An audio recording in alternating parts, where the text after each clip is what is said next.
Tahukah Anda, otak merupakan bagian tubuh yang paling penting bagi manusia? Sekarang angkat tangan Anda dan letakkan pada dahi.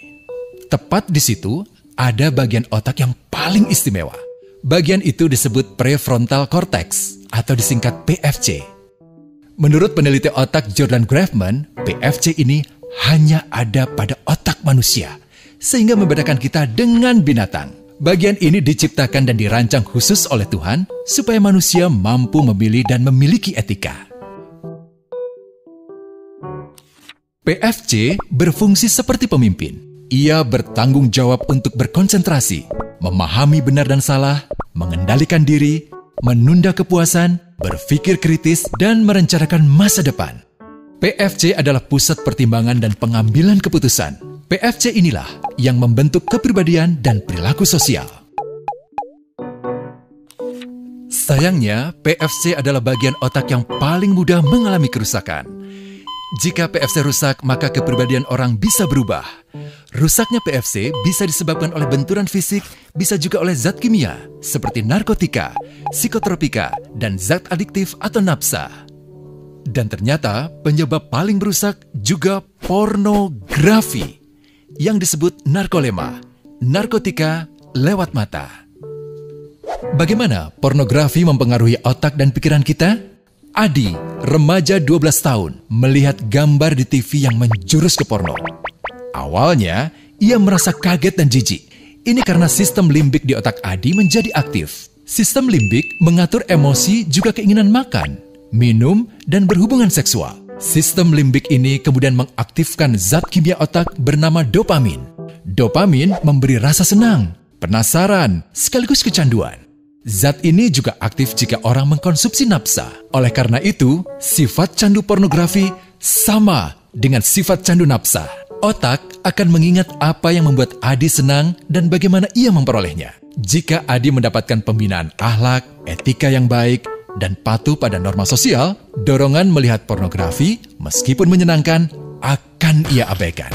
Namun karena hal itu tidak ada pada diri Adi, ketika ia sedang merasa bosan dan ingin mencari kesenangan, otak akan mendorongnya agar melihat pornografi lagi.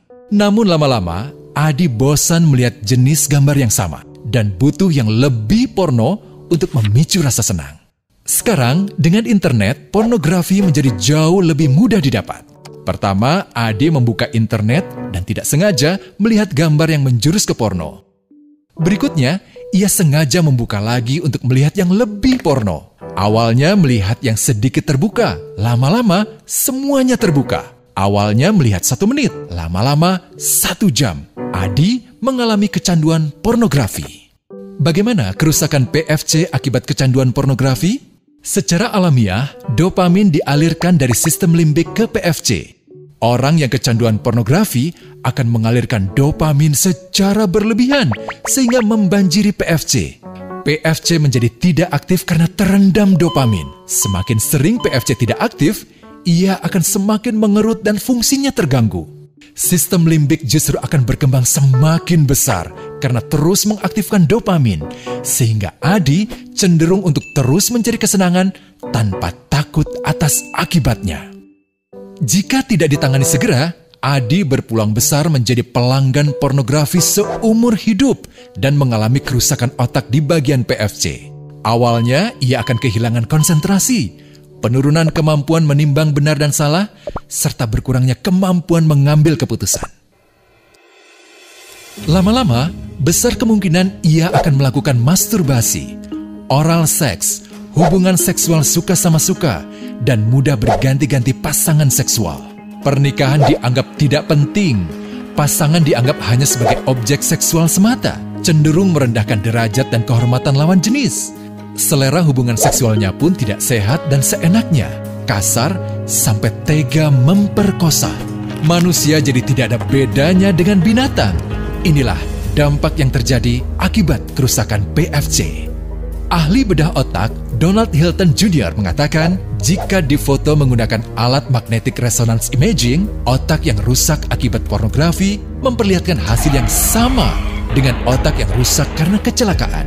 Ia juga mengatakan, Berbeda dengan dampak nafsa yang merusak otak di 3 bagian, pecandu pornografi yang sudah melakukan hubungan seks dengan anak-anak mengalami kerusakan otak di 5 bagian.